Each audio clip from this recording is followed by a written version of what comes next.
नमस्ते, good morning सबैजनालाई। भगवानलाई पानी चढाउने यन्चपको बारेमा पार्ट 2 लिएर आएको छौँ है। र आज चाहिँ मैले पानी कसरी चढाउने, के गर्नुपर्ने, के नगर्नुपर्ने त्यसको बारेमा भिडियो लिएर आएको छौँ। लास्टसम्म हेरिदिनु होला है, किनकि यो भित्रमा सबै कुरा मैले बुझाउने कोसिस गर्दैछु तपाईँहरूलाई है। चाहिँ यो भगवानलाई पानी चढाउने चाहिँ समय चाहिँ बिहानको कति बजीदेखि हो भन्दाखेरि घामको सबैभन्दा फर्स्ट किरण आउँछ त्यो समयमा हामीले यो यन्चप पानी चढाउनु पर्ने हुन्छ है। टाउकोहरू नुहाइधुवाइ गर्ने, मुखहरू धुने, दाँत सफा गर्ने, हात खुट्टाहरू सफा गरेर एकदमै सफल तरिका गरेर हामीले यो भगवानको पानी चढाउनुपर्छ है त।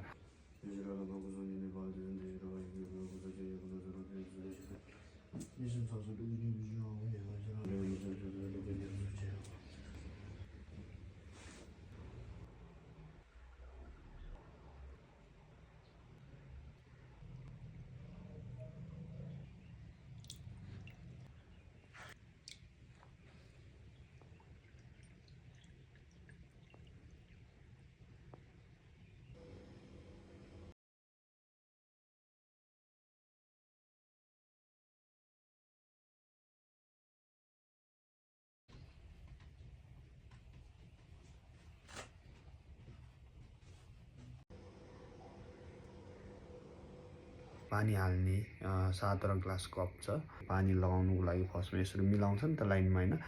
लाइनमा मिलाउँदाखेरि चाहिँ कस्तो गर्नुपर्छ भन्दाखेरि जब यो देउता ठानको चाहिँ है दायाँ साइडबाट मिलाउने है।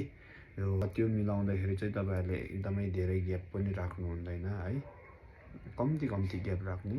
तपाईहरुले त्यो भिडियोमा देख्न सक्नुहुन्छ। मैले धेरै ग्याप राखेको छैन है। पानी हाल्दाखेरि पनि त्यसरी नै हाल्ने।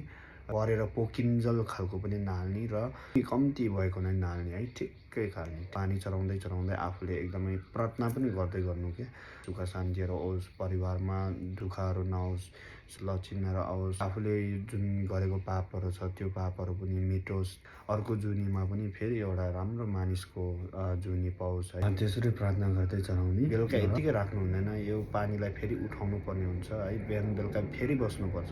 घाम डुब्ने समयमा है फेरि पनि 3 ताल डुब्ने, खाली जगले हैन, खाली जगमा उठाउने। उठाउँदाखेरि चाहिँ त्यो देउता ठानको बायाँ साइडबाट उठाउने है। र उठाएर हालिसक्यो भने फेरि त्यो जुन सिसाको कप छ त्यसलाई चाहिँ मजाले पखालेर तपाईले यसरी देउता ठानको अगाडि घप्टाएर राख्नु राति है। अनि उठाइसकेको जुन त्यो जगको पानी हुन्छ त्यो फुलको गार्डनतिर लाउने, फुलतिर लाउने, घाँसतिर हाल्ने है, रुख बिरुवातिर हाल्ने, त्यस्तो गर्दा हुन्छ है। र त्यो पानीलाई चाहिँ फोहोरमा चाहिँ फाल्नु हुँदैन, त्यो कुरा हो। अनि तपाईहरुलाई यो जुन भगवानलाई पानी चढाउनेको काम चाहिँ जहिले पनि तपाईहरुले फलो गर्नु है। यसलाई एकदमै राम्रो कुरा हो। अनि यसको फाइदाको बारेमा मैले तपाईहरुलाई भनिसकेको छु। तपाईहरुको लागि सानो भिडियोहरु बनाउँछु र यो भिडियोले तपाईहरुलाई जानकारी पाओस् है। धर्म गर्ने तरिकाहरु अलिकति तपाईहरुलाई जानोस्, आशा ठुलो राखेर यो बनाउँछु है। यो आशालाई चाहिँ पूरा गरिदिनु है। जुन मैले सिकाएको छु है त्योहरु तपाईहरुले जति सक्दो दिनमा फलो गर्नु। धर्म भनेको चाहिँ जहिले गरिबस्नुपर्छ के।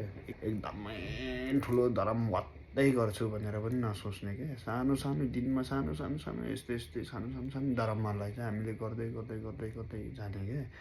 मेरो सोच त्यस्तो छ। तपाईहरुलाई पनि म त्यसरी सिकाउँदै जाने भनेर सम्झेको छु।